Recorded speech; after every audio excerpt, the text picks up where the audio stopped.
সারা দেশ জুড়ে প্রাথমিক থেকে উচ্চ প্রাথমিকে যারা পাঠদান করান মাননীয় শিক্ষক শিক্ষিকা, তাদেরকে একটা অনিশ্চয়তার সময়ের মধ্যে দিয়ে যেতে হচ্ছে বেশ কয়েকটা কারণের জন্য। প্রায় বিনা মেঘে বজ্রপাতের মতো একটা অন্য বিষয়ের মামলা, সেই মামলাতে আমরা দেখতে পেলাম যে মাননীয় উচ্চ আদালত মানে সুপ্রিম কোর্টের একটা রায় এলো যে 2010-এর আগে নোটিফিকেশন হয়েছে, তার নিয়োগ যখনই হোক না কেন তাদেরকে, যারা টেট পাস করেননি তাদেরকে টেট দিতে হবে। ছাড় পাবেন কেবলমাত্র তারাই যাদের চাকরির মেয়াদ আর মাত্র 5 বছর আছে।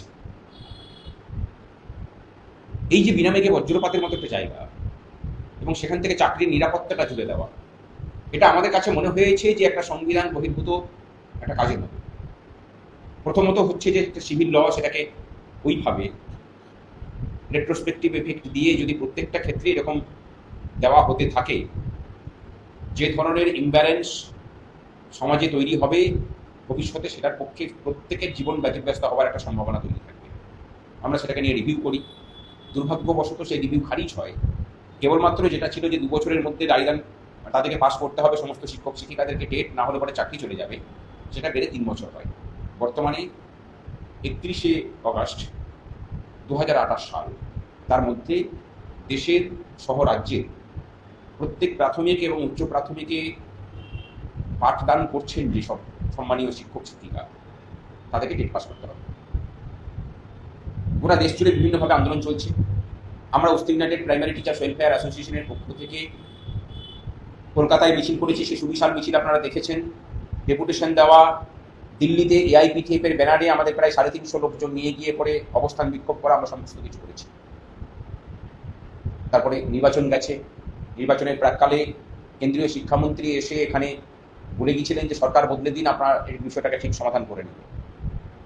সরকার বদলেছি আমরা, কিন্তু তারপরে যেটা দেখেছি কেন্দ্রীয় শিক্ষামন্ত্রীর এক হিরণময় নীরবতা।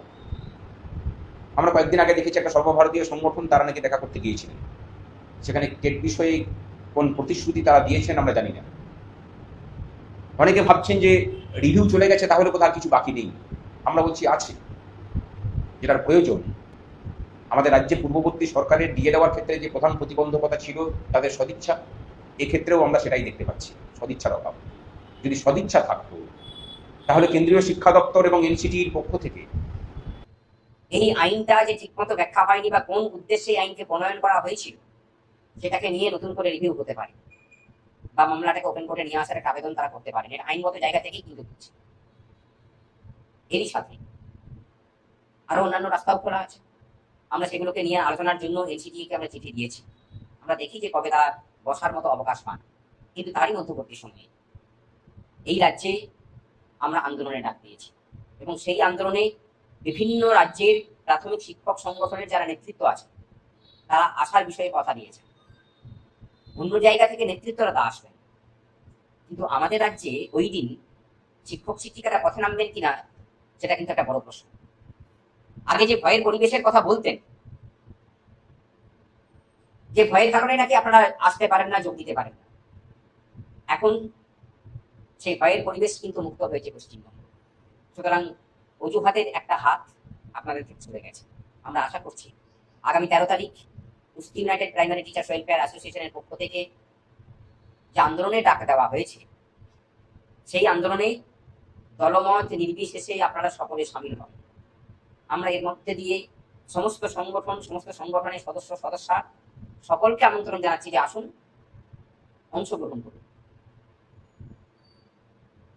আর মিছিল যা হবে না হবে আপনারা পরে জানতে পারবেন, জানিয়ে দেবেন। সম্ভাব্য জায়গা হচ্ছে সুবোধ মল্লিক স্কোয়ার থেকে রানী রাসমণি রোডে মিছিল হবে, সেখানে জমায়েত হওয়ার পরে সেই জমায়েত থেকে আমরা মাননীয় শিক্ষামন্ত্রী এবং চেষ্টা করা হবে মুখ্যমন্ত্রীর সাথে যদি বৈঠক করা যায়। আমরা চাই এটার একটা সমাধান, শিক্ষক শিক্ষিকারা দুশ্চিন্তা মুক্ত। আমরা ভবিষ্যতে সর্বভারতীয় ক্ষেত্রের যে আন্দোলন, তার প্রেক্ষাপটও তৈরি করার চেষ্টা করছি এবং তার সাথে আইনি যে রাস্তা খোলা আছে ভবিষ্যতে, সেই রাস্তা ধরেও আমরা এগোনোর চেষ্টা করছি। শুধু একটাই কথা বলবো, ভরসা রাখুন, উৎকণ্ঠিত হবেন না।